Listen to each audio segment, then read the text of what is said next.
Welcome, folks, to another episode of the Lessons from the Cockpit show. I am your host, Mark Hasera, and for over 24 years, I was a KC-135 pilot of the United States Air Force. On the Lessons from the Cockpit show, we interview some of the most intriguing and fascinating pilots, aircrew members, maintainers, and aviation enthusiasts from all over the world. On the Lessons from the Cockpit show, we explore the tactics, techniques, and procedures these aviators use during these extraordinary and extreme military, commercial, and even general aviation operations. The purpose of our show is to hear their stories, but more importantly, their lessons learned, to give you, our listeners, a better understanding of how does the aviation world work, and to help expand critical thinking skills both in the air and on the ground. Many of these stories are being told here on the Lessons from the Cockpit show for the very first time.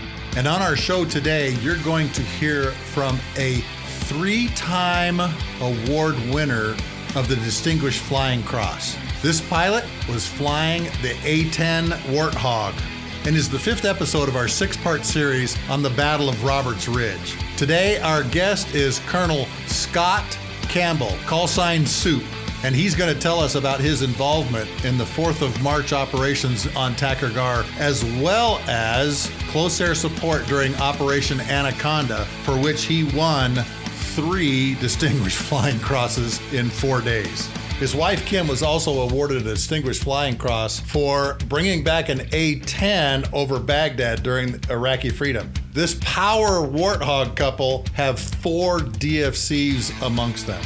And now they both mentor new Air Force Academy cadets in Colorado Springs. Our show gets its entire support from the website Wall Pilot. These are images printed on vinyl that you can peel off and stick to the walls of your home, office, or hangar. So please go to wallpilot.com and order one of these images, because that's where we get our support. Let's begin our episode with Colonel Scott Soup Campbell and his exploits during Operation Anaconda. Colonel Scott Campbell, welcome to the Lessons from the Cockpit show. Thank you for being with us today. Thanks for having me, Sluggo. It's great to be with you. Your life and my life intertwined on a very fateful morning, didn't it? Sure did. I got woken up at 1:15 in the morning. At least you got some sleep, and that's what we're going to talk about today. So go ahead and tell our listeners a little bit about yourself. Yeah, so I graduated the academy in 95. Got A-10s out of pilot training, which was my first choice. And then back when it was still an Air Force Base, Pope Air Force Base was my first assignment. And then I went to weapons school out of there, and then to Korea, where I was for 9/11. I was at Osan. And then I got back to Pope right at the early 2002, right before the 74th Fighter Squadron, to who I was assigned, was about to deploy. And you mentioned that you'd always wanted to fly Hogs. You'd always wanted to fly the A-10. Why? I'm just curious why. I wouldn't necessarily say always. By the time I got into T-38s, I had settled on the A-10 just based on the mission set. And that's what resonated. Every time I talked to somebody had flown the A-10, that was always about, it was about the mission. Whereas other folks would talk about the airplane. That really struck a chord. And I think probably from a flying perspective, though, the thing that really bookended it for me, I found the supersonic ride in T-38s to be the biggest ho-hum moment of my flying career. I was like, that's it? Yeah. I'm staring really? at the airspeed. Yeah. Like, and just as much as my pointy nose friends, like to chide hog drivers about being slow, slow's relative, right? I mean, when you're at 100 feet, 300 knots does feel kind of fast. And I think after the supersonic ride, I remember my first low level ride, and T-38 is fast. So, doing that 400 knots at 500 feet was like, this is really cool. So all those things together. And we were fortunate at that time. We had a number of graybeards in the T-38 squadron who were finishing out just with the drawdown of fighter squadrons after Desert Storm. And I happened to have one of my instructors in the flight who'd flown F4s, A-10s, and F-16s. So I was able to say, if you went back right now, what would you fly? And he didn't even hesitate and said Hogs. And so I had a lot of data points. And so I was quickly, probably about halfway through, absolutely sold on that platform. And I got counseled for it by my squadron commander, who was an F-16 guy. I good on him. He felt the need to tell me I was going into a dying weapon system. Here we are. And here we are 30 years later. And that thing is still, well, no, it's 50 years now, isn't it? Since its first flight. First flight 50 years ago, about last week. Now we're actually, I'm going to Nellis here in about 3 weeks for the A-10 division, the Hawg Trough reunion, 45 years of weapons school. Wow. Talk to us a little bit about that mission set of what the Hawg does. A lot of our listeners have obviously heard about the gun and heard about close air support, but talk about the different mission sets that the A-10 is so good at. Well, the bread and butter, like you said, is the airplane was built single mission. I mean, and I know you have a lot of listeners who are big time aviation buffs and know a lot of the history, but back in the Boyd era, and this is you had the Eagle and the Hawg, right? And we still to this day, for the few C model guys who are around who, now most of them Raptor drivers, but we used to jokingly call ourselves the single seat, single mission, twin engine, twin tail mafia, and it's all about that singular focus on one mission, for them, obviously air superiority, but yeah, for us, close air support, but, tied right into it and closely related, of course, you have forward air control and then combat search and rescue. I was qualified in all those mission sets. And again, all, righteous for their own reasons, as we like to say, the real dichotomy too, between Sandy, where we as Sandy pilots use just what the rest of the rescue community says that others may live. And then jokingly, we say nail the forward air control, one of our forward air control call signs, so that others may die. We control violence. But I think really what it comes down to is that all three sets share that they're communication intensive. If you go to the core doctrinal definition of close air support, the two components that we always highlight are detailed integration and close proximity to the forces on the ground. In CSAR, it's going to be your survivors. And then in CAS and forward air control, it's our men and women, whatever unit is on the ground. And so that's our blocking and tackling. It's what we do every day. We don't spend much time doing anything else. And, we have habitual training relationships with the joint terminal attack controllers on the ground. And I think it's unique in that manner. When I grew up, we had a very different perspective too, because my first assignment at Pope, in addition to being a line pilot in the squadron and a forward air controller, I was also a battalion air liaison officer for the 82nd Airborne. And so as an additional duty. I didn't know that. Yeah. So I had to stay current as a jumper. So I was attached to the 14th ASOS. I had my back then we called them ETACs, right? So my ETAC and my ROMAD. Yeah. 3rd Battalion, 504th Parachute Infantry Regiment, Lieutenant Campbell, your air liaison officer. So I had to run around with my ruck was always in the back of my Jeep when our brigade was on ready status with the 82nd, because there's always one of those brigades. It's in the 3 battalions rotate on whether it's trying to recollect, but like 48-hour, 12-hour and 2-hour alert cycles, dating myself, but I used to carry a beeper. So and if the Army went before the Air Force did, you were going to be riding in a Jeep or a Hummer or an APC. But I was qualified to call in CAS from the ground. I was a qualified JTAC as a BALO. And so I think, back then every squadron had 12. And if you're a forward air controller, you had to rotate through, usually you were assigned probably for about 18 months until seniority, you popped out of the top and the newest guy came in on the bottom. So, but I think that really kind of builds what the mentality of our community, which is just, we're all about the people on the ground. That's all we're there for. Yeah. Particularly in the A-10. Tell us a little bit about what going through weapon school is like. First of all, that's a very highly selective school to go through. So you're selected while you're at Pope.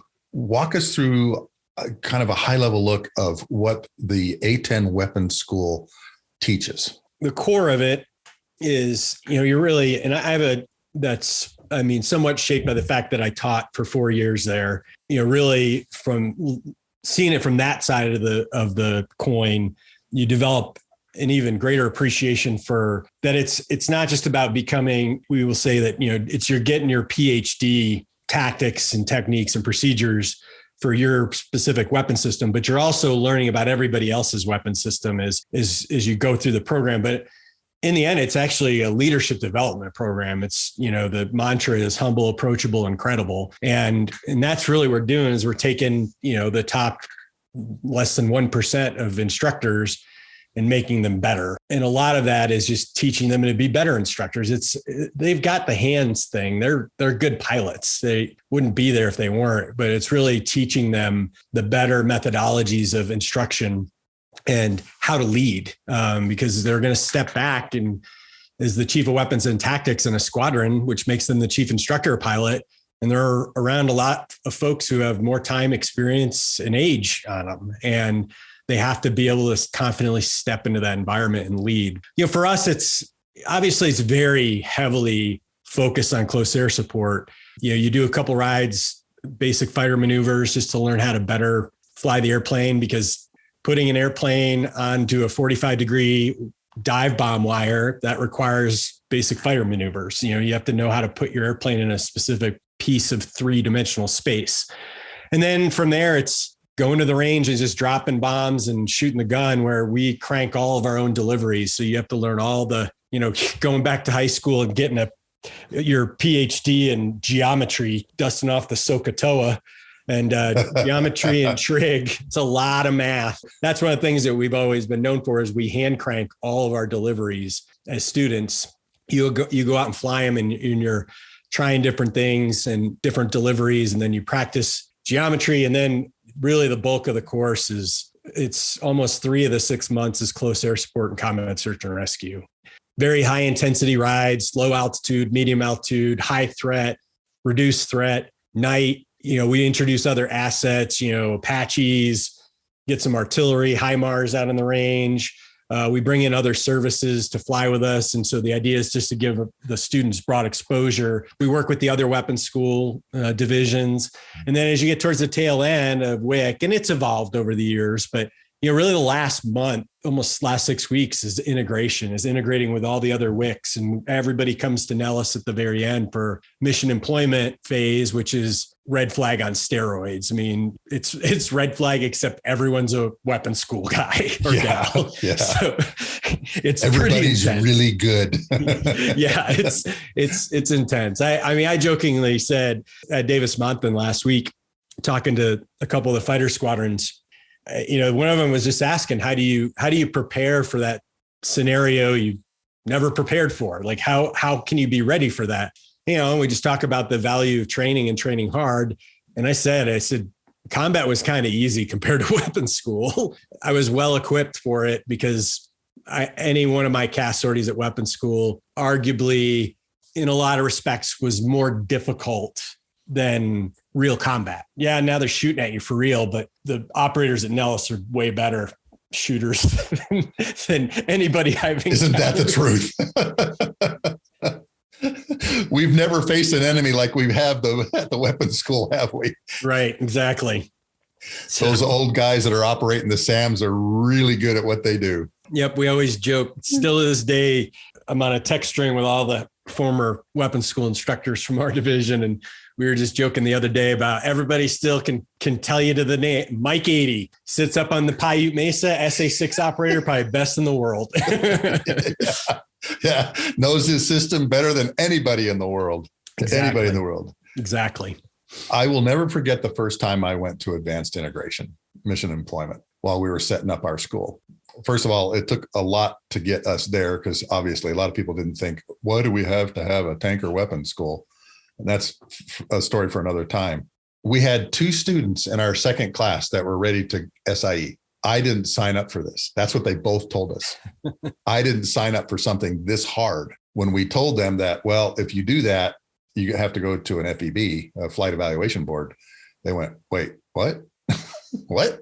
I knew that we were teaching the right things when one of those students that wanted to SIE came to me and said, Sluggo, I sat through an entire weapons school mass brief and understood exactly why everybody was doing what they were doing.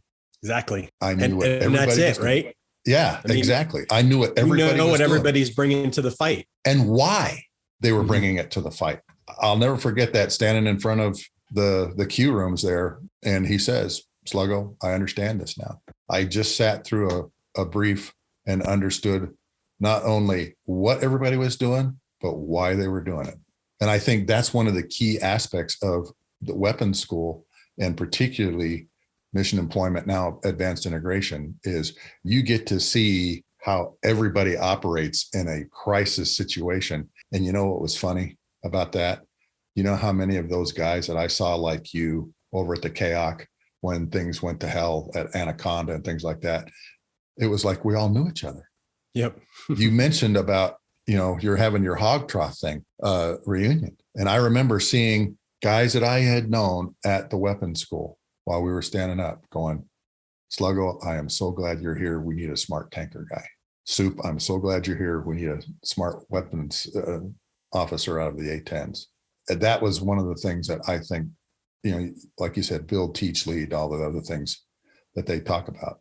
Yeah, I think that you're right, though. When you have that pile of broken glass that's on fire in the middle of the room, you chuck a couple weapons officers in the room, and that's the environment they thrive in. And I think that, that's always. And they build the Crystal Palace. Yeah. They take all that glass and build the Crystal Palace. Yep. That's what you got to do, didn't you, on the 4th of March? Tell our listeners about what was going on. Your 74th Fighter Squadron had been there for a while doing OSW, but now all of a sudden Anaconda goes to hell. We were sent over there for Southern Watch, and our primary mission in Southern Watch was to sit CSAR alert. Doctrinally speaking, we were there for CSAR alert and then as a deterrent anti-armor capability. If, here we are at this point, 2002, so 11 years later, the Iraqis decided to come back across the border. So that's was my third deployment to El Jaber. I'd done 2 previously with the 75th and Southern Watch. Afghanistan was kind of done. It is bizarre for me to say that. That was the attitude. We had already started pivoting. You know this. You were down at the KAOC. Mm-hmm. You saw it in action, right? 1003 Victor, which was the O plan for Iraq. It was already, hey, pack it up. Afghanistan's done and dusted. Because the reality was, we got there. We had Viper Squadron out of Eielson, the Blue Foxes. We had the Strike Eagles were there. And then we had a Marine Hornet Squadron. We got there and they were all complaining about how boring it was going to Afghanistan every day. For them, 3 hours up, 3 hours back, and they're bringing all their iron home because there's nothing going on. Because after Tora Bora in December, it was quiet. I mean, we first kicked the Taliban out in about 30 days. Tora Bora was at the time considered the last pocket of Al Qaeda.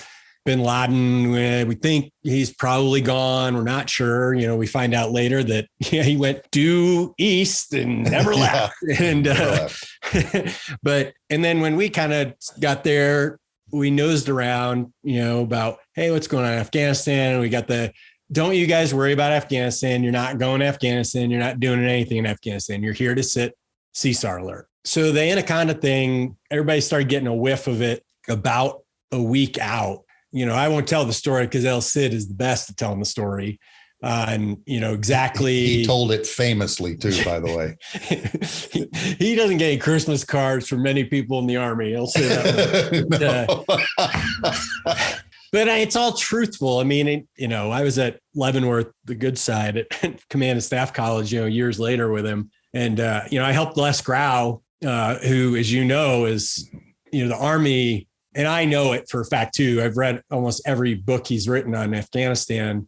He's the burning bush at the Center for Army Lessons Learned. It wasn't a Sean Naylor version. It was a PhD, University of Kansas factual history. Really good book. Yeah, fantastic. I've spent hours and hours with Les on that. But do you know what I mean? There's some truth to how the planning developed, and the Air Force wasn't very much involved. And as the guys started talking, and I think famously the senior weapons officer we had hanging around the vault those days was the ACC commander now, Grace Kelly.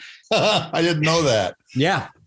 Grace was a major at the time.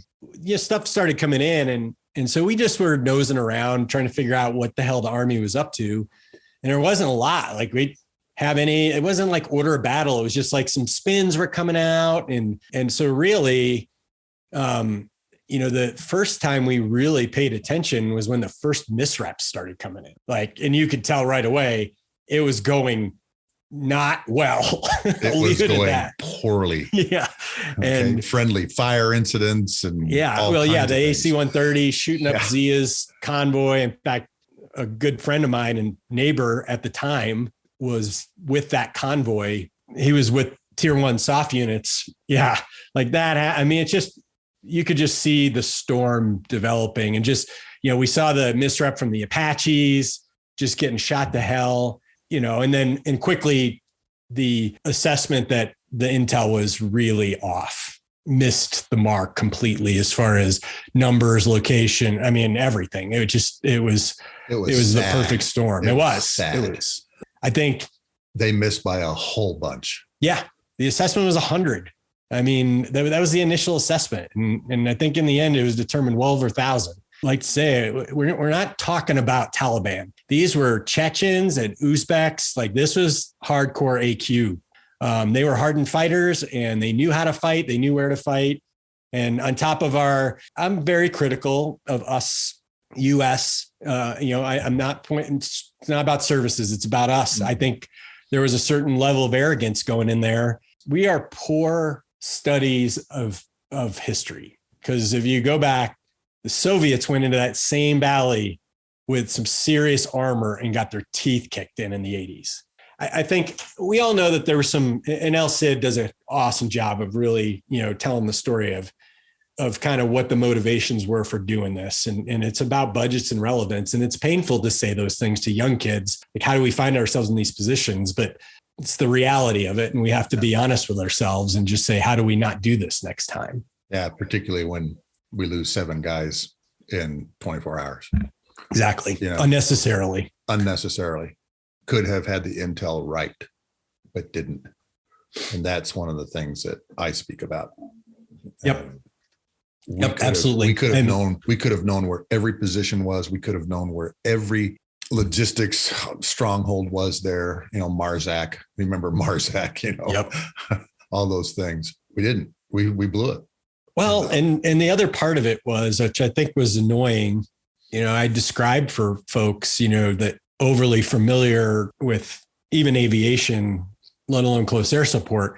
But I told them, I said, have you seen We Were Soldiers Once and Young? I go, it was Broken Arrow. Like, does that resonate? And I said, unfortunately, we, and you see, we adapted and we learned because, we didn't do anything, for 20 years without a stack of air power sitting over the top of everything we did. The reality was, what were we doing at the time? Nothing. We were making a couple of milk runs in and out of the container in Southern Watch, wasn't serving any real purpose. The reality of the situation was, with the amount of air power we had in theater, we could have had it stacked up over that valley. The minute the lead started flying, there would have been cast on station. But I think, one of the things I think that Spliff shared, and it's like, and I know that a lot of the Strike Eagle guys, strafing wasn't something they did a whole lot of, right? They're an interdiction. Zero bullets. Panzer and Spliff had shot 0 bullets at ground target. Because again, look at the design of the Strike Eagle. Up cant on the gun, right? Yeah. And how many bullets, Soup, have you shot out of a cannon at ground targets? Hundreds of thousands? At least. Exactly. 500 rounds every weapons school, sorry. And you know what? One of the questions we asked was, how come the Hogs aren't going to this? How come the A-10s aren't coming down for this? And everybody said, no, we're not doing it. The logistics of it was too painful or whatever. And we're all like going, one of our best close air support assets, and we're not including it in the deck of cards. And we were told, shut up, color.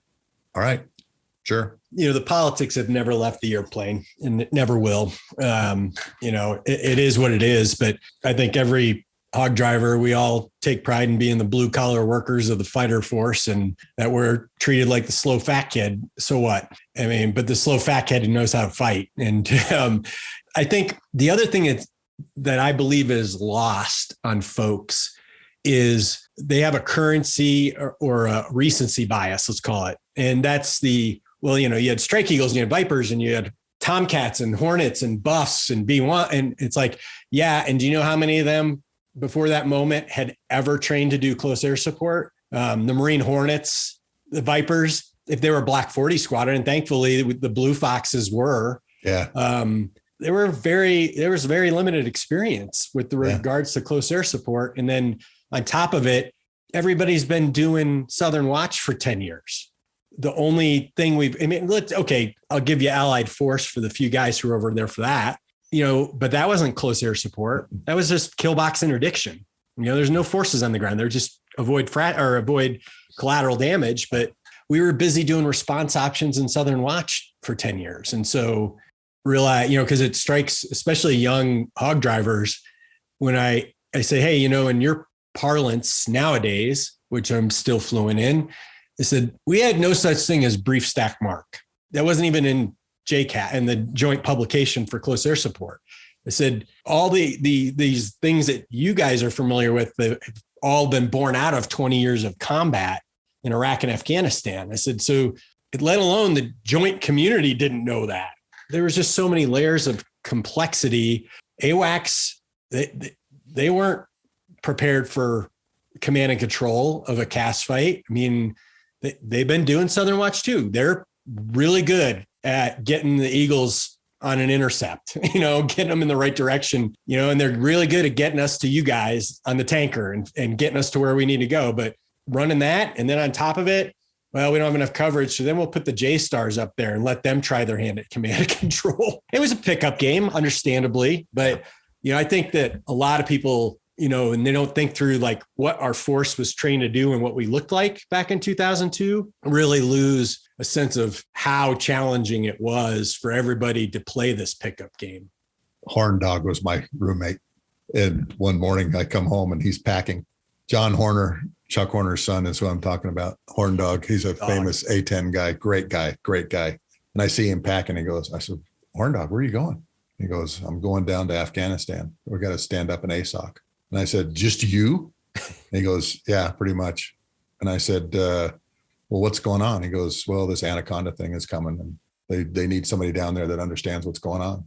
That's how bad it was. There wasn't even an ASOC down there. Well, and, when you read the story, General Longoria, who was the ASOG commander, took because they wouldn't let him go forward. Right. And they didn't have what they needed to stand up the ASOC.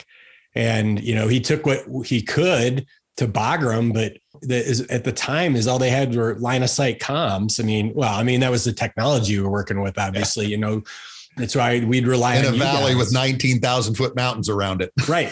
I mean, you're transmitting out of a bowl up in Bagram. And so you might, if you're on a good day, lucky, you might get 60 miles. And so, that wasn't going to do anybody any good. I mean, at least somebody was there trying to figure out what the Army was doing, and then playing the telephone game like we would use you guys for, where you could get something off of HF and pass it on to us when we were hooked up on the boom or just line of sight. But, those were workarounds, right? That's what I always tell the young folks is that, it takes generals and being, a resident part of the problem when I was a wing commander, but you get a bunch of 06 and GOs who dream up these awesome ideas and missions. And then then the doorbell is going to ring. You're going to answer the door and there's going to be a flaming bag of dog feces on your front step. And then we want you to figure that out. That's what we're going to do to you. I told him, I said, we rely on captains to figure this stuff out.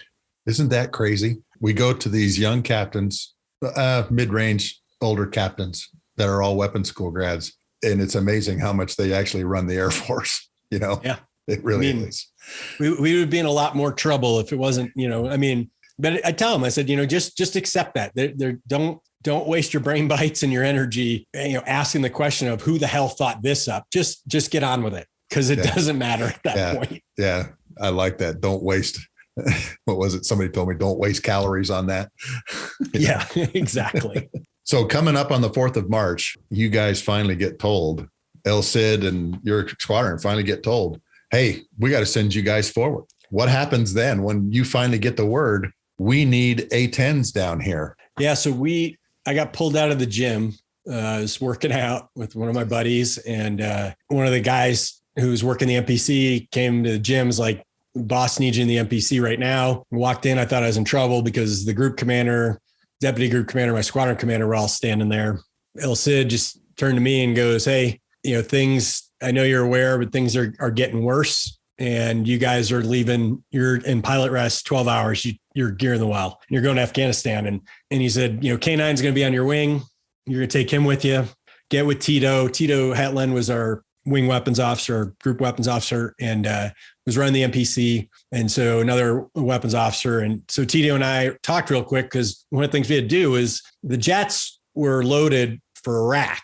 So we were carrying CBU, Mavericks. We had depleted uranium in the gun. Everything was about killing tanks. So Tito and I had a quick conversation, just decided to put airburst 500 pounders. We were switching from in our parlance, I'm switching from hard targets to soft targets. So we need something that's going to be effective on people and thin-skinned vehicles. Put high explosive incendiary in the gun, take out depleted uranium, does nothing against people. I need a Maverick, one IR infrared Maverick, because it's our poor man's forward-looking infrared, because we don't have targeting pod. So all I got is NVGs. It's an A model A-10.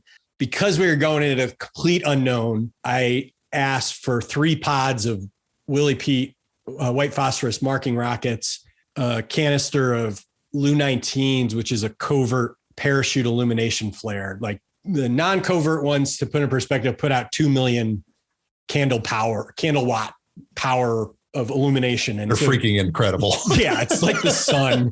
And, I'm going to drop the sun on this parachute. Yeah. The nice thing about the covert ones, though, is it was like, instead of putting the sun out, which the Army isn't a big fan of at night, it puts the moon out, because of course, the Army in their infinite wisdom decided to go in with zero illum, and which made our job a lot harder on goggles. So that way we could do something with that. So we kind of just tried to take a really flexible loadout, because we just didn't know what to expect. And, and the real crappy part was, I wasn't going to get to do any kind of studying. I mean, they were adamant about get out of the mission planning cell. Like this has all potential to go badly.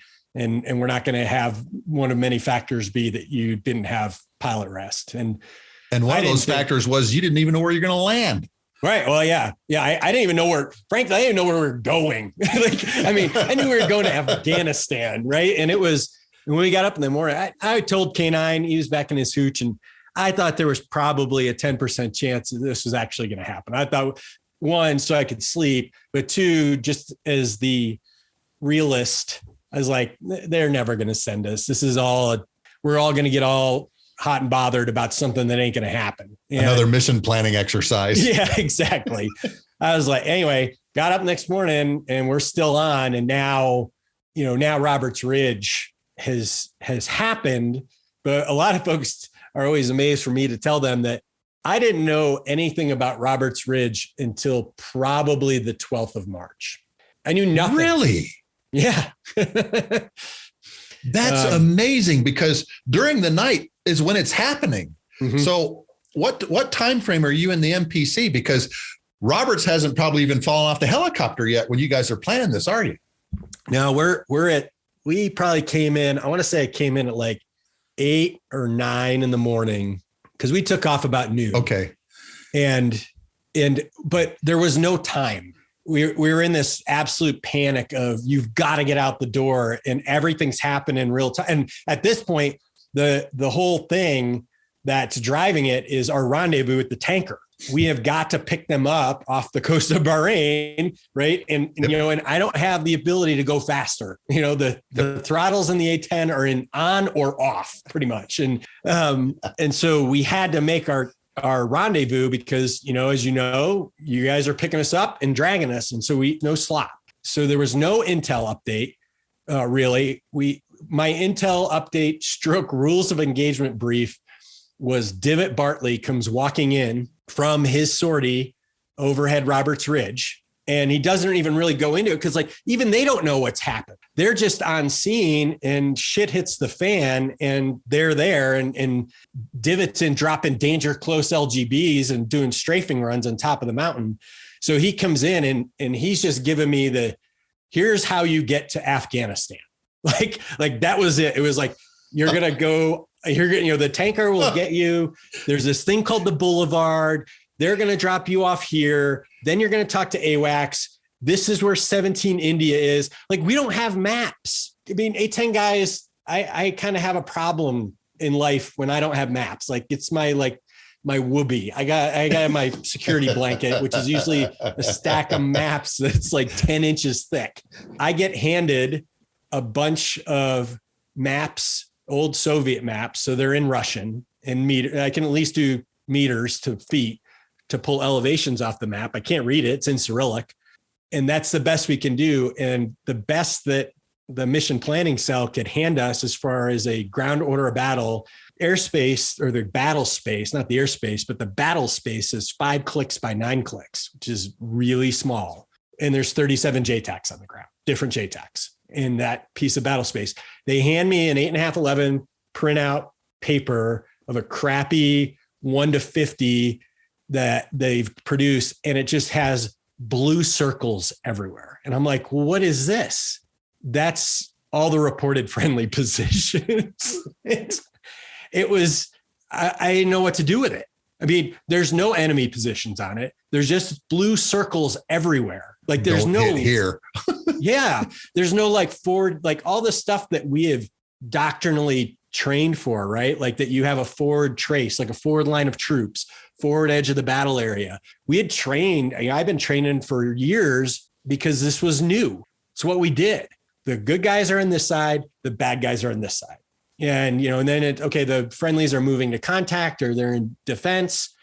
But now all of a sudden, this was the first time we'd seen nonlinear battlefield, bad guys and good guys all interspersed, which of course, nowadays, that's easy. That's what we train to because we haven't seen a linear battlefield, until Ukraine for a long time. So it was eye-opening walking out the door of, oh my God. And thankfully it was pretty overwhelming. We just got handed a 3-inch thick smart pack. Here's your study materials for the way up. To his credit, Base Nichols, who was the group commander, just told me in K9 right off the bat, he goes, look, dudes, don't worry about the rules of engagement with regards to hard decks and all the standard stupidity that we create to make things harder on ourselves. He said, just go in there and employ smartly. Do what you guys do best. Go save lives. And I've got your back on any of the other nonsense. Shit hot. I can work with that.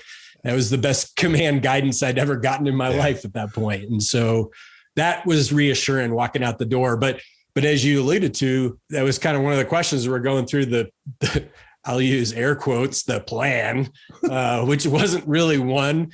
I was like, so, okay, I got the part, hang off the coast of Bahrain, tanker's going to blast straight up and get you guys, drag you, drop you off, go do your thing. And then what? And then they're like, we're working on that part. So just go do close air support, do what they need you to do. And at some point, someone will tell you where you're going to land. And at the time, the options, there were no options in Afghanistan because there was no runway that fighters could use because we had, Bagram had 5,000 usable feet, which is at that altitude, no way we can do anything with that. Nothing down at, Gecko was a dirt strip. We weren't doing that at the time. And so it was like K2, Oman, like all these bad options. Luckily a couple of combat controllers gave us, they'd surveyed all these fields, as soon as 9/11 kicked off. So they had kind of these, kind of the unofficial, not for, training use only. Here's some kind of approaches and some runway descriptions. And so we just threw them in our pocket. And thankfully, one of them turned out to be Jacobabad, in Pakistan, which is where we ended up going. But we didn't even find that out until second to last trip to the tankers when they finally told us that, hey, you guys are going to recover in Pakistan. And thankfully, it was only an hour flight from the kill box. Did you even know where Jacobabad was? Not really. I had coordinates. Exactly. which would bite, one of the many things of kind of the ad hoc. I mean, we're good at it. One of the things that's well above my pay grade, but I found out the next day that, again, we weren't prepared for that. I mean, I knew where it was and I had a runway diagram. So I knew, how much concrete I had. There's no approach in there or anything like that. We had to go in blacked out. Which we'd never done NVG landings, hadn't been certified yet. We did them for the first time. What we also didn't know, I mean, I just didn't cross my mind. It's, I guess, maybe that US superpower rules of we just go and do what we want. But, the next day on my way to the tanker, as I'm getting on the tanker, is we established the tanker track Bigfoot in Pakistan just for us because we could get it lower because we couldn't get up to 240, which is where all the tracks were, as you know. We went, we just crossed the border, went over to Pakistan. I mean, we're flying out of there. I just kind of assumed I'd go where I want and not really talk to anybody. And as we're rejoining with the tanker, we got intercepted by 2 Pakistani MiGs. Apparently we weren't supposed to. Yeah. Like I think it got the tanker crew's attention too, because I was about a mile behind the tanker and these guys come and they weren't very good at their job because they screwed up the intercept because we were, we're slow to begin with, but we're slowing down to get on the tanker. So I'm like, got the throttles way back and these guys come screaming in behind us. And you can see they've got the speed brakes out and everything. And they do a perfect intercept to a firing solution for me because they parked themselves about 6,000 feet in front of us by the time they slowed down, which oops, we got done. It was like, that was interesting. And we thought maybe it was just a friendly, I don't know. And we got back to the base and we got a call from the KAC. They're like, yeah, you guys flew over one of their nuclear facilities. They're a little touchy about them. I'm like, well, it's not on my map. So there's nothing I can do about that. And they're like, well, don't do that again. I'm like, well, then tell me where it is and I will avoid it. But yeah, that was like one of the many things, just, the pickup game. Scott, I didn't know that. Mm-hmm. The tanker crew may have told us that, but I don't remember hearing that. Yeah. And I don't know if I think they might've thought the same thing we did, which it was just, I mean, you guys used to have that happen all the time in Europe, right? Where the NATO partners would come and roll up on you guys and yeah, you got extra gas. Yeah. And you got some boom time and extra gas for us. They do a practice intercept on you and then, see if you got some gas. I don't remember MiG being in the refueling manual though. Yeah, I know. Well, it was kind of weird because they lit us up. MiG-21 doesn't have the greatest radar in the world, but they lit us up. So our ROS started going off. That's how we picked them up and we turned around like, what is this? And I mean, I didn't think of it at all being hostile. And at this point, AWACS isn't even talking to us about it because, we're Judy with the tanker. So, they're not even paying attention to what we're doing. And, the Pakistan thing was such a small, just, 2 ship A-10s and 1 tanker out there. They're too busy, running the air war. And so I don't think they ever saw him coming either. And then, I think the way it came back was, something got filed through the ambassador, some protest or they're mad and they're very angry with the US and they are threatening to kick us out yet again. And so, how it came back to me? It came back to me goes, the Pakistanis aren't going to let you use Bigfoot anymore. That's exactly how it came back to me.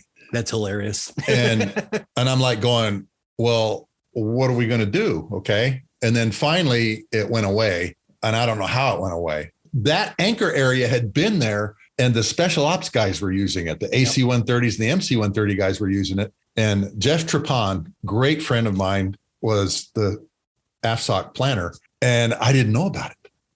And all of a sudden Trapon tells me, oh, we've got this one down here in the tribal areas that's down low. You guys can use, but you can't use it while we're using it. I go, okay, fine. And I says, why didn't you tell us about this? Well, we're being sneaky because we're AFSOC. We're being sneaky because we're AFSOC. Again, as I called it, the titanium cylinders of excellence are working for us again. And that's part of I blame that as, part of why we didn't know what was going on with Roberts Ridge was, AFSOC was, I get it, love them. At the time, and it was a big part of why we brought the 14th Weapons Squadron in. We pivoted shortly after 9/11 and moved off of, we used to do a phase at weapons school called JAT, Joint Air Attack Team, which is an old Cold War A-10s working with attack helicopters, working with artillery, and very intense integration to do that. And we replaced it with our special ops integration phase because we did so much work with the special operators, we needed to get better working with AFSOC. And so we spent every class, we'd go down to Hurlburt as they were standing up the 14th Weapons Squadron to do more of that, because that was exactly what happened was, well, this is a soft operation, so just the gunships. And I had some great conversations after the fact, but that first night, no idea. Those guys are hanging out over Takur Gar, putting fires down. Yeah. Nobody's told us about it. I find out I find out that night that they're there, but I find out a week later. Yes, the 105. Yeah. I'm holding up a 105 round that I have behind my desk, folks, which we all know and love. 105 howitzer rounds are raining down on things and going through pieces of airspace. Yes. I'm going through their orbit because I don't know, because they're blacked out.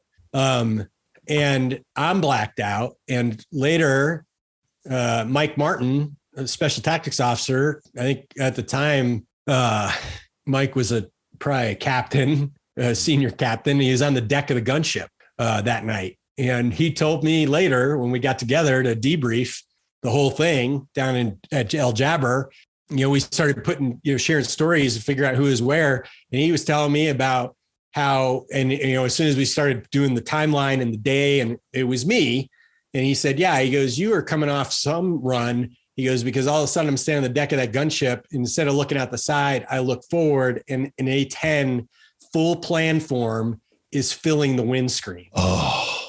And I'm coming off a rocket pass, and I'm in a safe escape pull off. I have no idea they're there, and that was kind of, I didn't know that one until a week later. Once the bombs started blowing up underneath us, and of course the Navy guys had their lights on, the red strobe went passing between my formation, me and my wingman. We were only 6,000 feet apart, co-altitude. It was either I do as a Tomcat or a Hornet. Predator about bounced off my canopy. That's when we kind of said, all right, this is a mess. When we made the conscious decision to step out of close air support and move into forward air control. So what time do you get down there in Afghanistan? What time is it when you arrive? I think sunset, of course, the worst time of day.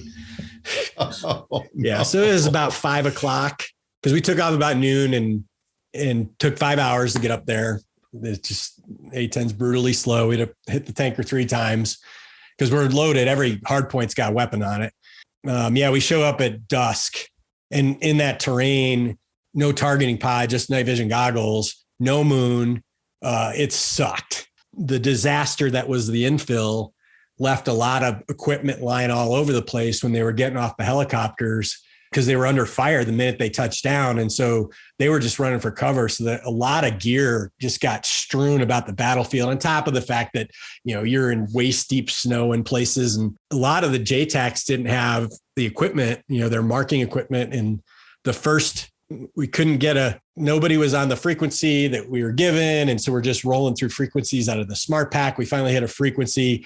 3 different dudes are screaming, troops in contact. One of them was, because we had to make a choice and who we were going to go and try to help, because one at a time, we're going to have to hope that the other 2 are still there when we got back to them. And, I picked the guy. Well, one dude was screaming for ECAS, emergency close air support. We don't use that term anymore. The term we use today is CAS without a qualified JTAC. So he was telling us that he was not qualified and not a qualified controller, which meant he was most likely a forward observer. So the ETAC had been either wounded or taken out. And so that's a much more dangerous scenario because these guys don't speak the standard language where a JTAC's going to give me maybe a quick area of operations update, but then I'm going to get a 9-line. My targeting information comes in the form of a 9-line briefing. We have a common vernacular. We can move quickly through it. I can find targets faster. Now it's going to be really tough because this guy's screaming that he's taking fire, RPGs, heavy machine gun, 700 meters south. request bombs cleared hot. And I'm like, oh my God. And, you're looking down below and all you're seeing is tracers flying everywhere, explosions. There's a little bit of AAA coming up. They're shooting at the gunships, at the sound. So 23 millimeter coming up here and there. That's not targetable data. As a CAS pilot, I have two duties, one to hit the target that the ground commander, provides through the JTAC, and to protect them, and that's from my fires too, and not commit fratricide. So I was really worried, and I could tell by the screaming that, they were in trouble. And so I asked him if he could, had any ability to mark the target. No. Does he have an ability to mark his position? Yes. So he puts an IR strobe and Velcros it to the top of his helmet. And so now I have this little blinking light down in the valley below, pitch black valley with tracers flying and a little light I can see on my goggles. And so at least we had a starting point. I have no coordinates. And so I just have to go off this blinking light and do my best to figure out 700 meters south to try to prevent fratricide. Kay and I discuss it and decide to go with Willie Pete. So white phosphorus, even worst case scenario, I were to get close to them and maybe hit them with some of it. Some guys are going to get burned, but it ain't going to kill anybody. Probably the safest option we had. So I put 2 rockets down to give us a couple of units of measure. We call it a yardstick. Because then I got a long one, a short one, and a medium one. And so I intended that the closest one was what I thought was 700 meters. And so I said, hey, now we have a white phosphorus burns really bright on goggles because it's so hot. And so I told the dude, I was going in with rockets, clears me hot, put him down. I say, okay, from the rocket closest to you, where's the target? And he said, move 300 meters towards me.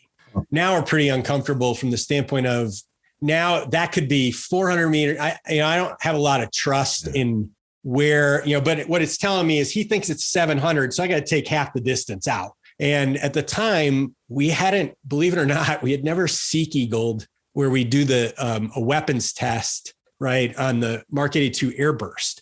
So we had risk estimate distances for Mark 82 low drags and high drags, but we had never actually gotten the data. And risk estimate distances, there's all kinds of soldier who's wearing winter clothing, lying prone on the ground. We're not meeting any of those objectives. And by the way, the rule of thumb at the time, most guys would go by were like, I probably wouldn't drop it closer than 1,000 meters.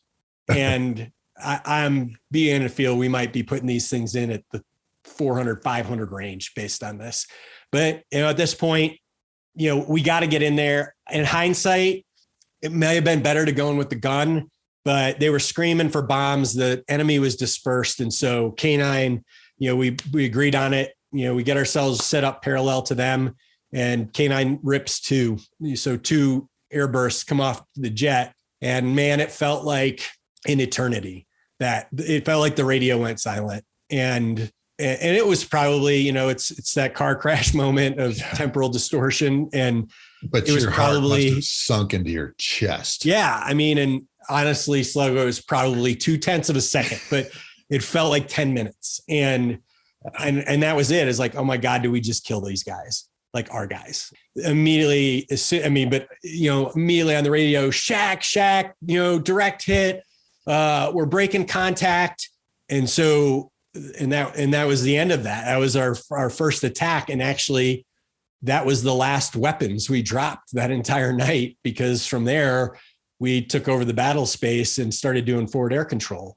Because it was, as we stepped to our next JTAC, that's when all of a sudden a string of JDAMs blows up underneath my jet. Cause what a 2,000-pound crowd pleaser looks like when it goes off underneath you.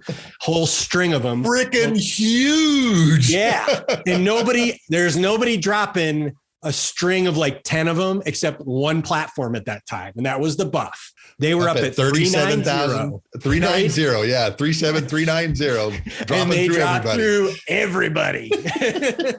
That whole thing with the Tomcat or the Hornet splitting our formation, the Predator bouncing off my canopy, all that happened within minutes. And that's when we were like, we realized that our situational awareness was low. Like, who else is in here right now? Yeah. the kill box is 30 by 30 miles, but where everybody's operating, like I said, is 5 by 9 clicks. So you shrink that kill box down, you're really only operating probably 7 by 7 miles is where everybody is, minus the bombers. I said, we got to figure out what's going. And so we go back to, I think it was Stiletto at the time. Yeah. Stiletto was the Joint Stars. Yeah. And we said, and again, not their fault. They are not trained for this mission set, right? They're struggling just to do the traffic cop stuff on the boulevard and get all the guys in and out of the kill box and get them to the tankers. Cause that was, a pickup game too. And we knew that. I mean, like we knew that was going to be problematic. And so then we simply asked for a roll call of sorts and just like, who's in here right now? And they started going down the list and it was like, holy crap. There's probably, not counting the Army helicopters, there were probably close to 24 aircraft ripping around in that airspace, all on different frequencies, completely not deconflicted. And some guys 7 by 7 mile square. Yeah. We had a much higher probability of having a midair than anybody getting hit by a man-pad or AAA. We were the highest threat to one another. That was the moment when Ken and I were like, okay, let's bring our NVIS, our covert lights, put all our covert lights on top and bottom. Cause we know everybody's on goggles at least, and other guys some of the guys had, more situational awareness than others. At the time, the Strike Eagles had the most because they had data link. They could see, they would always tell you, I have link situational awareness. So that was, and then everybody else is just banging around on their radars. The bombers have no idea who's down below them. I mean, like when we had that conversation, so the first thing we did was, once we got this, I was like, Kane and I had a quick like powwow on our Fox mic radio. And I was just like, all right, dude, like this is bad. Kill each other or we're going to have fratricide. And because we started getting the sense that we could tell there's nobody who's running, there's no single source like the ASOC, right? Where you check in and then they're going to distribute you to the JTAC. Stiletto's just doing what they can. Like, here's a freak. Good luck. Not even a call sign. Here's a freak. So we realized that. So K9 and I came up with a quick plan. We're both forward air controllers. And so I said, hey, let's just do, you be the tactical air coordinator, airborne, TAC A. You run check-in in absence of an ASOC. So you run check-in, you deconflict. And then I will assign targets and JTACs, and then I'll do terminal attack control where it makes sense. And I'll do the FAC A role.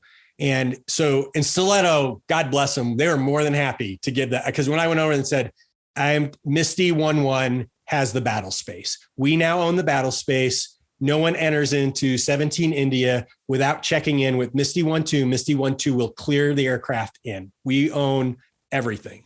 And they're like, all yours. Happy to give it to you. And, but good on them. And that worked great. Like we said, hey, you guys keep running the tanker plan. We'll stay 240 and below, generally speaking. Obviously the bombers are a different animal. Keep running the tankers, keep feeding the fight, and we'll run the fight itself. And, the first airplane that checked in, K9 checked in with me was the Buff. Pretty much the Buff is inbound and said, hey, we're inbound. We've got clearance to drop from the KAC. I'm like, no, your clearance has been revoked. That's not how we do things in close air support. This is not Southern Watch. We're not doing a response option. And it wasn't their fault. Again, B-52 guys hadn't trained CAS ever. And even the KAC was operating off of what they've been doing. They said, hey, we've got a time sensitive target. We've been cleared for the KAC. And I go, well, I have control of the airspace, so I'll be giving terminal control. I said, where's your target? So they passed me the coordinates. I plot it. And I go, well, what about the friendlies? There are no factor friendlies is what the KAC told us. I go, you're running right at them. And the friendlies, there were 1,500 meters, which is still a decent distance. But at the time, if you remember, JDAMs went one of two directions when they missed. Yes. Typically they went long.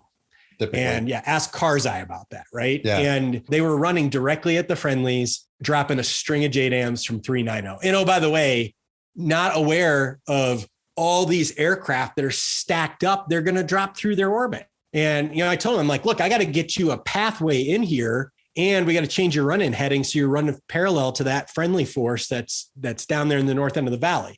And so we worked it out. That was just, I think, representative of the problem set. So I'd like to say the road to hell is paved with good intentions, and that was it, right? Like, the Air Force was doing the CAOC, the CFAC, General Moseley was doing everything he could, which was throw everything at what we should have done right from the start, but we're throwing everything at this battle. Mm-hmm.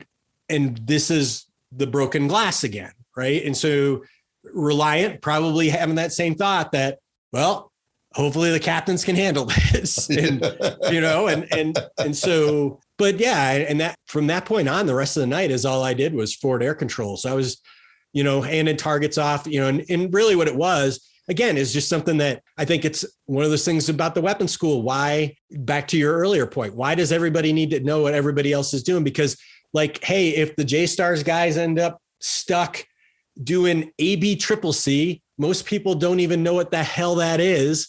But now, never heard of Moonbeam. Yeah, exactly. Don't even know what that role is. Now they're in it.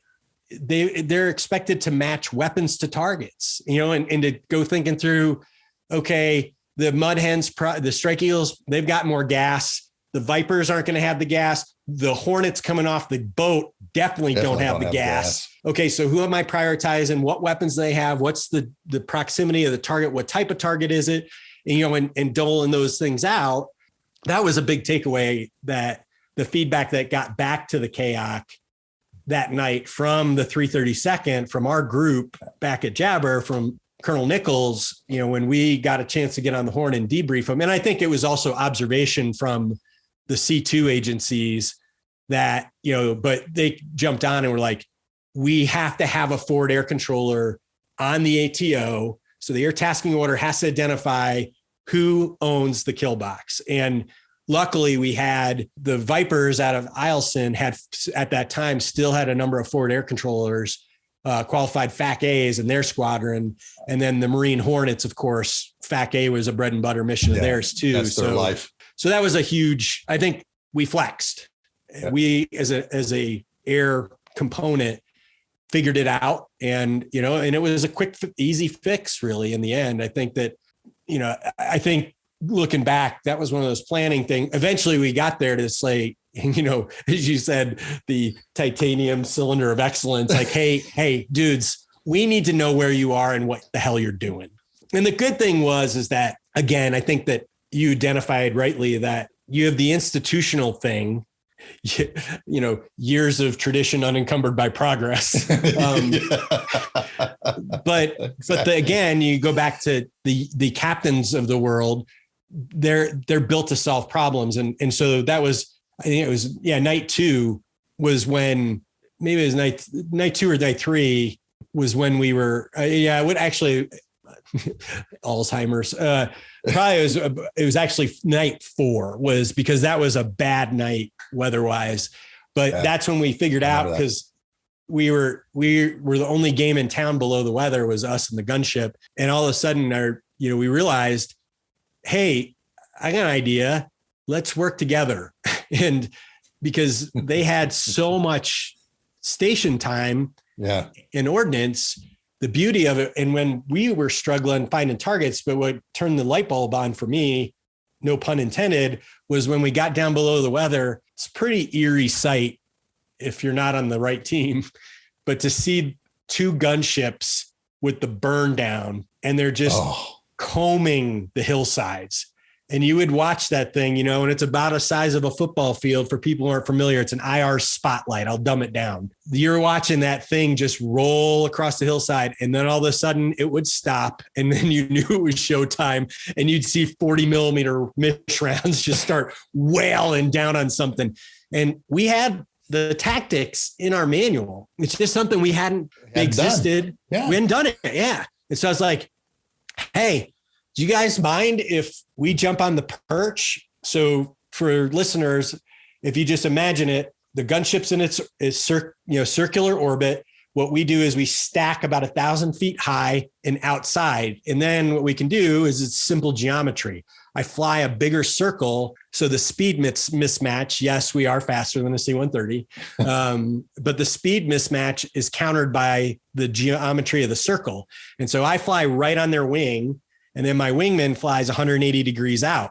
And then what they do is, especially with the the H model at the time, the U-boat didn't have an IR pointer. That was the downside. Yeah. But the H model did. They would use the berm to find targets. And then once they found something, they'd put the IR marker down on the exact desired mean point of impact. And so what they would mark it with 40 millimeter, which was very effective too. But as soon as we'd roll in, I'd pretty much start my roll, and the C-130 continues in the turn. And I call as I cross their altitude, their guns go cold. I roll in and strafe or drop a bomb, pull off, and then tuck back in towards their tail, back up on the wingtip. And then I call when I'm clear, and then they can open fire again. And what it'll allow them to do is, even though 105 doesn't bring the heat like a 500 pounder, they would leverage our weapons while we were, before we had to go to the tanker. And then when we were off on the tanker, then they would whale on stuff. It was great symbiotic leveraging of each other's capabilities. And it was awesome. It really magnified what we were able to do, because they found a target, even with their capabilities, they can cover so much ground, and they were targeting in the rat line, that little valley south of Roberts Ridge, right? That fed into the Coast Bowl. Yeah. And it still had a kind of a dead end to it. Like, it was a clean valley, and then it kind of forked, if you would, and then there was this big hill, and it got a little more difficult getting through there. And they had caught the bad guys coming through the night of the 7th and started whaling on them with the 40 millimeter and the 105. And then they told us that they were smart, right? They knew the slowest gazelle thing. Like, if you're in a pack, that's what the gunship's looking for. The highest density of people is their primary target. Yeah. So they knew to scatter, and they were scattered all over this hillside. And we got on board the gunship, and they told us that they're all over the place. I go, would it help if we rippled 12 500 pounders on the side of that hill? And they're like, oh, that would be awesome. So we had six each, and I rolled in, ripped 6. My wingman rolled in, ripped 6, and then we probably put 700 rounds of 30 millimeter on top of it all, and just left it a parking lot. That was a capability they knew we had, and they were having a hard time because these guys were all singletons, and they're trying to pick them all off. And they're like, "You guys got bombs, right?" Yep. I think that was again another thing that shows like what our young meat eaters who are in the thick of it, those captains and iron majors who are going to make it work and who are going to figure it out no matter innovation in seconds. Yeah, absolutely. Innovation in seconds at 300 miles an hour. Yeah, it was crazy. So you guys finally landed Jalalabad, but you're not on the ground for very long. No, you guys get called to go back up. Yeah. When we were told that we were going to go to Jacobabad, I had to figure out, I had to do the quick math and figure out how much gas we needed, and where, I had to put it into my INS. It's like, okay, it's an hour. So they want us to go back in. So we're on the tanker passes the word, go back in one more time, and then come out, top off, and go. And that night, you guys were refueling us over Afghanistan and breaking ROE for us, because I could touch 240 for about 10 seconds and, the airplane was too heavy. And so you guys were tobogganing us down to get us on the boom. Mm-hmm. We topped off one more time, and we just started, there was nobody to talk to. Like, I think by then Boss Man might've been up on the net, and they were like, we told them, we're like, all right, we're going to Jacobabad, and they're like, all right, good luck. And that was it. They're like, there's nobody to talk to in there. We have no procedures. They're like, we had a frequency for the tower, because the soft guys were using it. So the 53s were flying in and out of there, and some of the 160 guys, the command post freak. And we had been assured that like, hey, the cavalry's on their way. You know, your guys will be waiting for you. Okay, no big deal. They'll have all this worked out. And I remember I was falling asleep because we didn't have any go pills because this happened so fast and nobody knew we were going to be airborne for 12 hours, which is a little tiring in a single seat fighter. And it was a long, quiet drive in the dark.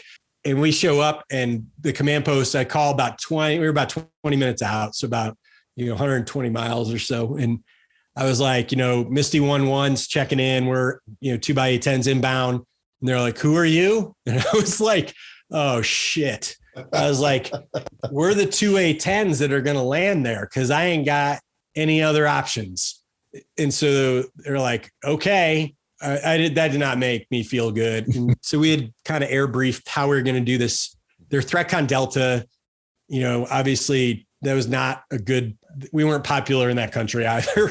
We come in blacked out. Luckily I had an old Talon pilot in my squadron who kind of gave us in the MC-130, we just come in at 20 feet on the radar altimeter, we flare. That's how you do it.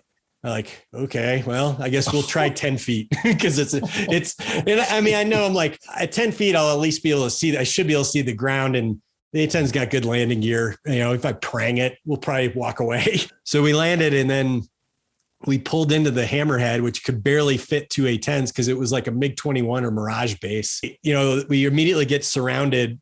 A bunch of Humvees come through the infield and like a bunch of troopers get out and like set up a perimeter around our airplanes with their guns facing outward. I'm like, this ain't good. and some poor MH-53 crew chief comes out and he gets on the headset and we were pointy-talkie to try to get him plug in. And he's like, I worked on A-10s like 15 years ago. I'll see what I can do. Man.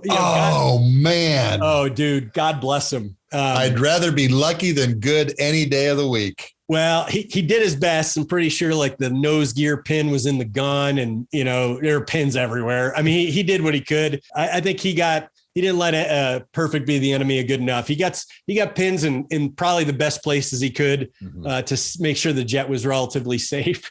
And we taxied. We couldn't even fit in the revetment because they didn't want us in sight. There was all this sensitivity for us being there right off the bat. And it's like, well, we can't park anywhere because our wings don't fit in these revetments. So we just kind of nosed in the best we could. And then nobody's there. And so we walk back to the command post. I call back. I'm like, can I talk to the group commander? It's like, 4 a.m. And, and his face is like, great job, shit hot. Thanks. Everybody's just thrilled that you guys got into the fight. You did all the right things that you brought to the fight. Good call on FACN. I'm like, hey, sir, nobody's here. He's like, they're on a 130. Surgeon, our squadron commander, Ardendahl. Yeah. El Cid, they're all on that 130 coming down. They're on they got a maintenance package. And he goes, here's the deal. You are the only 2 jets in town. And I was like, where's the cavalry? Like, I thought you guys told us. They're like, yeah, we got some problems with the State Department and the Pakistanis and dip clearances and all this and stuff you don't care about. He goes, here's the deal. I am waiving your pilot rest. I need you back in the jet in 6 hours. And I was like, oh God. And so he's like, I said to him, I thought you told me that we have to do the under the cover of darkness. He's like, no, we need you back in the fight. Like the A-10s are in the fight now, and God knows that the Army's screaming for more. He's like, we need you guys to get back in there. He goes, the plan is that you've been in there, you've seen it, you understand what's going on. Everybody agrees that it makes more sense to send you 2 right back in versus you try to brief somebody else up. We know that you don't have any mission planning materials. You're at an austere location. Go back in and do it again. Yes, sir. With what weapons?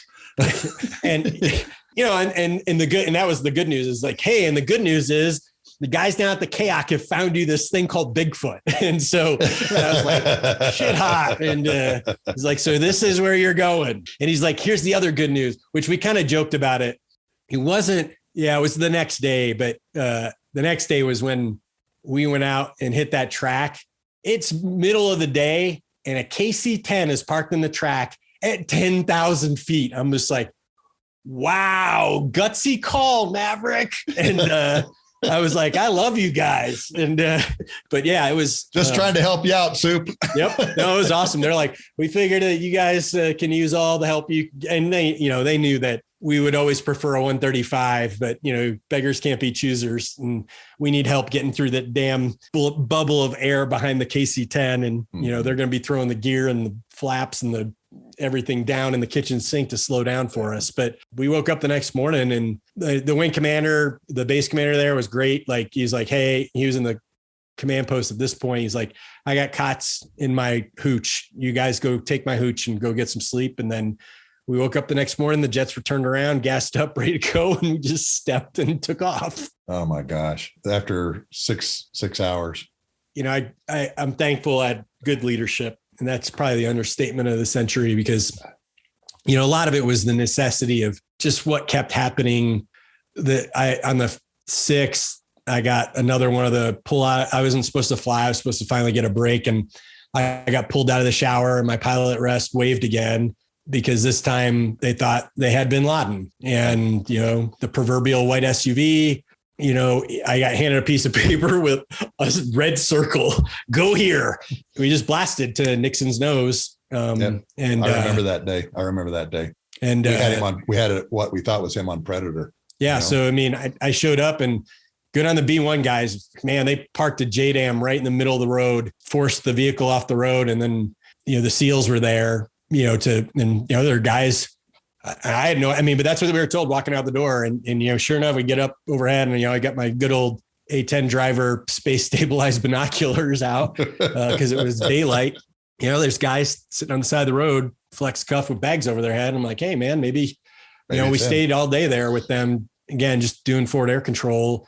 We ended up firing a shot. And that day we were just kind of providing overwatch for the SEALs, close escort on the helicopters back to Bagram, or at least as far as we could get them. But but finally my squadron commander, after 4 days straight, was like, okay, you're done. Like, you need to stand down. And I wasn't arguing at that point.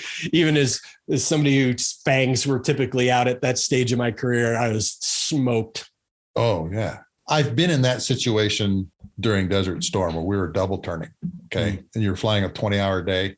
You're getting your 8 hours of crew rest, but man, the third day, you're spent. Yeah. And you're making little small mistakes, checklist mistakes and things like that.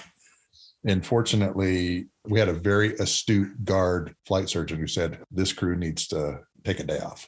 And we did, Well, and you're exactly right. You need somebody whose job is to keep that eye out, because, everybody's going to do like everything they can and use every ounce of energy. Nobody's going to say no to the mission. But you've got to have that person who makes the call for you. Well, and as I mentioned to you earlier, I'm doing a 6 to 7 part series on Anaconda and this particular battle and everything. And I'm calling it Leave No One Behind. And when it comes to battles like this, we will not leave anybody behind. We will do everything we have to include breaking a few rules to do that. I don't normally send a KC-10 to 10,000 feet to refuel. All right. Particularly because the KC-10 has the boom and the drogue, and it can go AC-doocy. Mm-hmm. But in that case, I wanted you guys to have all the gas you could possibly have. It was quite a sight. And it's a freaking big airplane. It is at 10,000 feet. Yeah, okay? It's everybody down there on the ground's looking up at this thing. They're like, going, what the heck is this thing doing here? We always jokingly referred it to as Battlestar Galactica, because it's just, I know. Especially at night when all their lights are on and everything. Yeah. And you get that vector from the AWACS, and it's like 40 miles out. There it is. And it's like a battleship sitting out there. And it was, it was awesome because, 10,000 feet, I got thrust. It was great because we were like, where Bigfoot was located, that area ain't, it's not like when you cross the border into Pakistan, you're, feet dry, you're safe, right? Like arguably it just as dangerous. The 53 guys used to tell us that they were more nervous crossing on that side. Yeah. They actually felt a little better once they got into Afghanistan. Yeah. So I went to the Missile and Space Intelligence Center and I said, we're going to send tankers right here. All right. I want you to do an analysis of it. The whole area came back yellow. Not just the airspace, but like everything around it. There's mountains around it. And it's for all the listeners, it was over the Pakistan tribal areas. And we didn't have a lot of friends down there. In order for Soup to do his job, we did it and we pulled it off. And nothing happened to us except for the 2 MiG-21s that came up to say hi, and off we went, because that first week, everything went to hell. Everything was going wrong. Everything that could go wrong went wrong, with bombs going in the wrong place.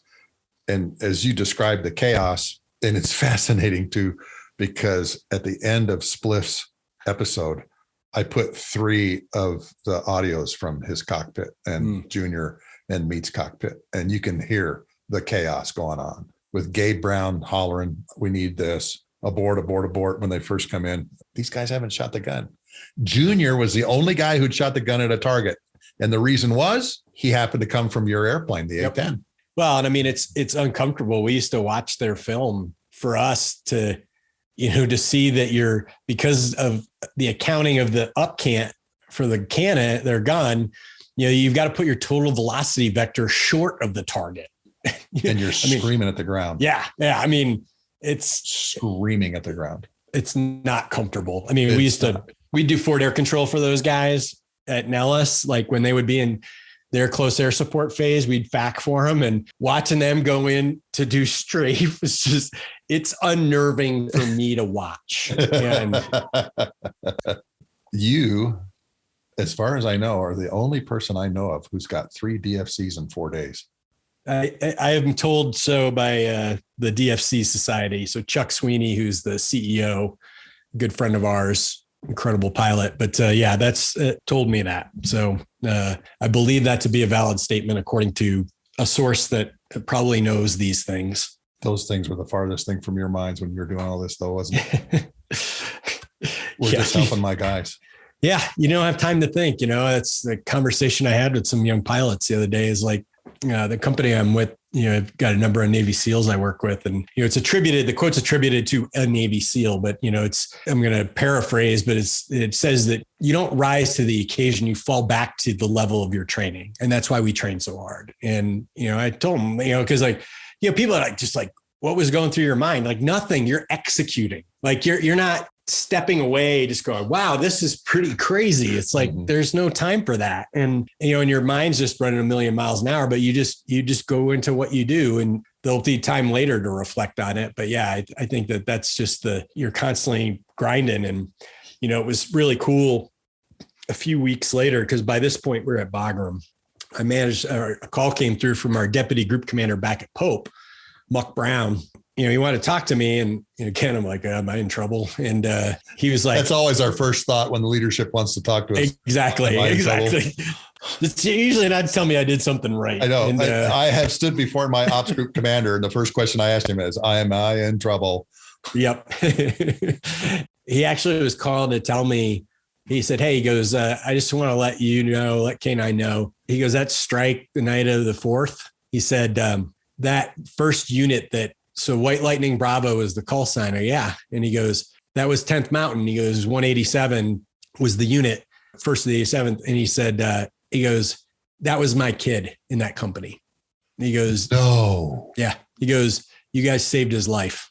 That was pretty cool. I always tell, and nowadays I, live right outside the north gate of the academy, and we sponsor cadets, and I'm a senior mentor up at the academy. And, I tell them, when we have these conversations, back to your original question about flying. And I told them, I said, look, I go, choose the mission. I said, that's the thing that's been validated by my career, because like having those moments, like, even if you're not having that direct connection, it's just like, when they call that they're breaking contact, or like those radio calls are you can't replace them, and it's at every layer, right? Like, I mean, like the day I had to thank it was that night of the 7th when whoever was sitting in, I wish somewhere I had the call sign written down, but whoever was sitting in Bigfoot that night heard my voice in the radio and knew I had pressed my gas and supporting, because we didn't want to get out of there until we finished what we were doing with this pretty large enemy force that the gunships were asking for help with. As soon as I checked in, they could tell right away. And they're like, we're coming to you now. immediately snapped, asked AWACS, where are they? Snapped direct to us and came and got us. And I don't know how I would have made it home that night if they hadn't done that. And I didn't know if I said thanks enough time when I was on the mic to tell them that I appreciated that their recognition of the state I was in without me saying anything. That's a cool team to be on. And, I've talked to Rick Tellini, and Rick Tellini actually talked about this in a podcast once. He called it intuitive expertise. He says, you've done it so many times, but you haven't done it like this, but yet this looks like this looks like this. And you bring all of those parts together and it works. Okay. Yep. That intuitive expertise that you talk about, where you're just executing and you're doing stuff that you've never done before, but it's working. Yep. And it must have put a lump in your throat when you heard from that group commander, you saved my son's life. When you said those words cool. Here, it put a lump in my throat, because you really never know how many people's lives you affected when you're doing the things that you're doing. How many guys are alive today, right now, because of the things that you and I have done? Yeah, it's a cool thing. I mean, you just love with Fort Carson here and the number of retired Army guys up where we live too is, I've got an A-10 silhouette on the back of my truck, and when they spot it, they will go out of the way to come over and say something. And it's neat too. Like sometimes nah, it wasn't me, but I think I know who that might've been. And I recently connected with, and he was in all of the Roberts Ridge, but Monty Heath, who's a retired SEAL. And he filled in all the blanks on March 6th for me, because in the end, I never knew what really happened.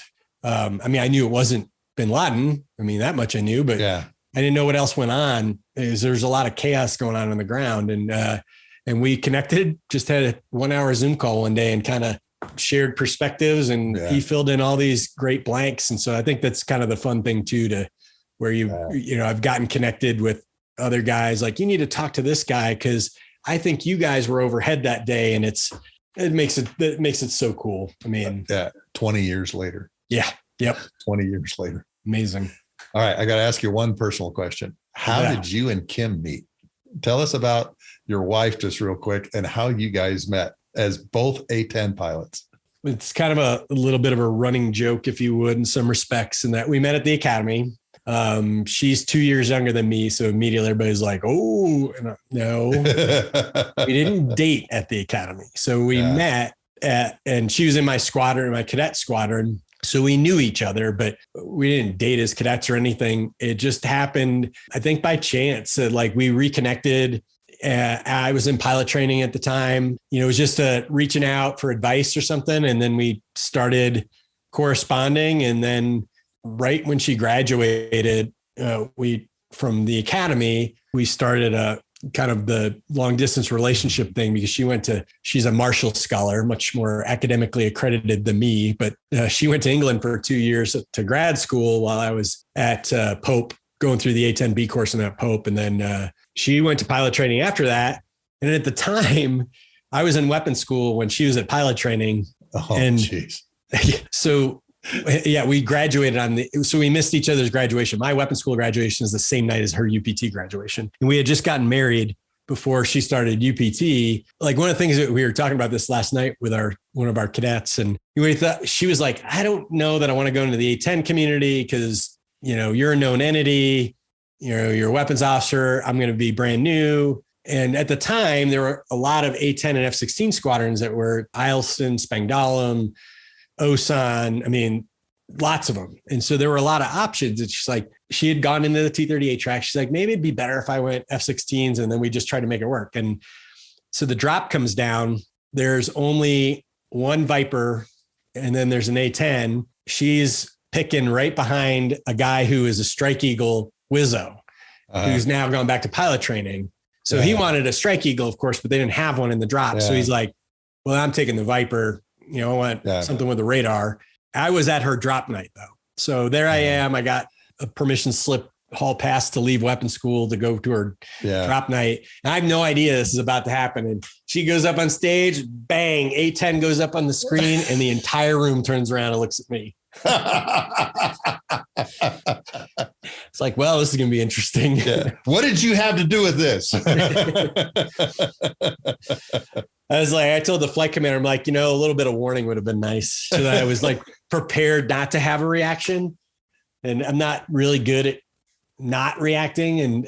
But you know what? It worked out, right? I mean, I went to Osan while she was going through the B course, and then I got back to Pope, and we were both, she was in the 75th, I was in the 74th. And, the first couple of years we were deployed back to back all the time because our sister squadrons, we always followed each other. And then once we got to Nellis and I was teaching and she was at the 422, minus me deploying for a year in Afghanistan as a group commander, and she did a 6-month deployment to Kabul, we were stationed together the rest of our career. It's pretty amazing. That is pretty amazing.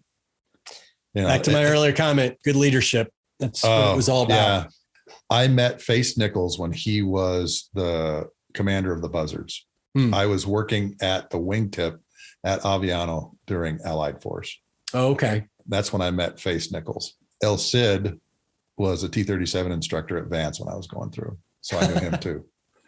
Wow. I talked earlier about these small circles of people, and it's crazy how all of these people will show up for an event like this.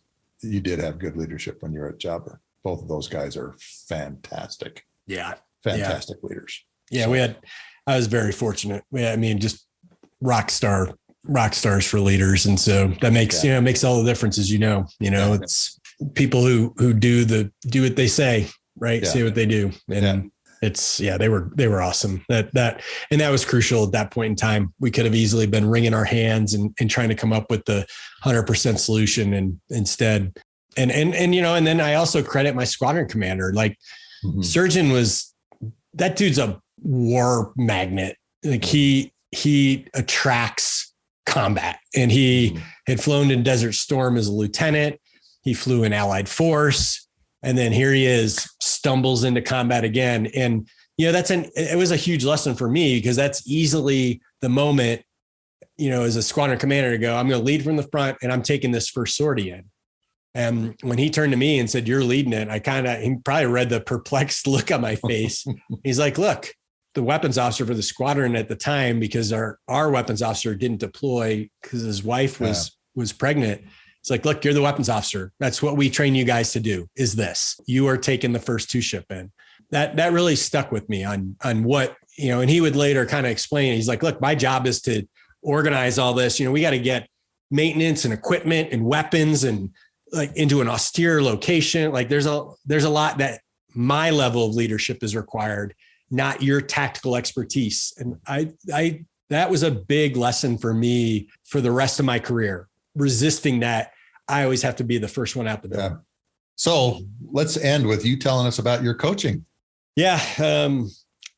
I work now as the executive director of operations for Victory Strategies. So small company, we do leadership development through executive coaching, experiential team building, keynote speaking. And we've got it's a really neat group of folks. It was started by a former Navy SEAL. And we have a combination of Navy SEALs, fighter pilots, and then some Fortune 500 executives and entrepreneurs. So for me, it's really fun just sharing leadership, especially with private sector executives, giving them some of your military experiences as a leader. But it's also fun. I learn a lot. I'm in any variety of different sectors, manufacturing, healthcare, risk and reinsurance. And so I get to learn a lot.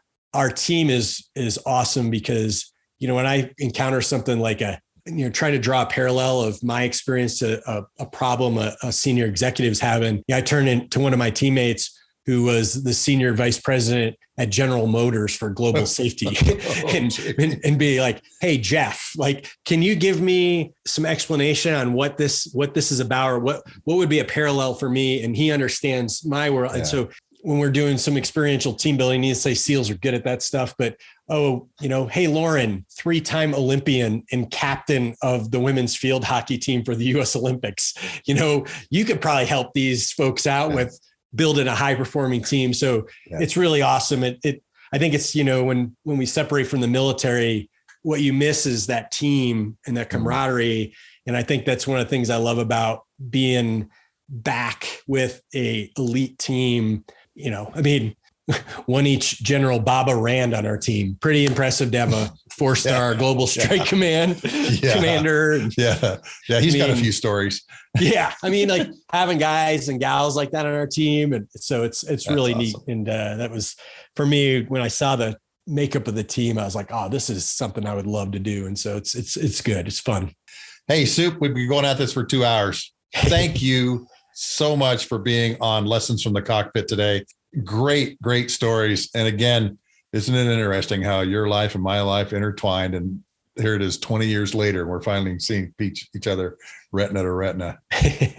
Yeah, it was great to be on. I appreciate the invite. And it was pretty cool to close some of those loop where we were and what we were doing and how what we were doing was impacting each other. And it's so cool to come back, like you said, even at the 20-year mark and be able to make those connections and fill in some of those blanks and understand how that got done. And I appreciate the conversation. It's been fun to catch up.